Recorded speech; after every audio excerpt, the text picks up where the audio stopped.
Bərpa quruculuq işləri ilə yanaşı işğaldan azad ərazilər müxtəlif yarışlara, beynəlxalq turnirlərə də ev sahibliyi edir. Bu da bölgənin tanıdılması, turizmin inkişafı baxımından əhəmiyyətlidir. Bugün də Sərsəng su anbarında ilk dəfə keçirilən avar çəkmə üzrə Prezident Kubokunu izləməyə ölkənin müxtəlif bölgələrindən turistlər gəlib. Qürur verici anda, qürur verici bir hadisədir.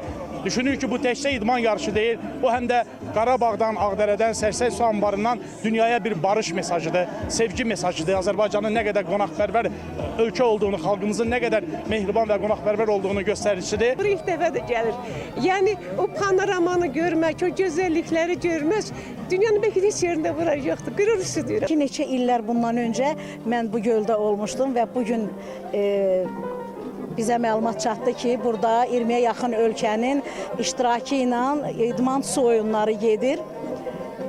Yenə də bir yerli sakin olaraq özümüzə borc bildik ki, bu idman oyunlarında iştirak eləmək. Və inanıram ki, Qarabağ bölgəsi, Ağdərə bölgəsi öz turizm potensialı ilə ölkənin ən nümunəvi yerlərindən biri olacaq. Xankəndi şəhərindən bura gəlmişim. 30 ildir ki, arzusunda olduğumuz bir arzunu bugün reallaşdırırıq. Sözlə ifadəsi çox çətindir. Sevinərək yenə gəlmişik ki, bu gözəl mənzərələrimizə baxın.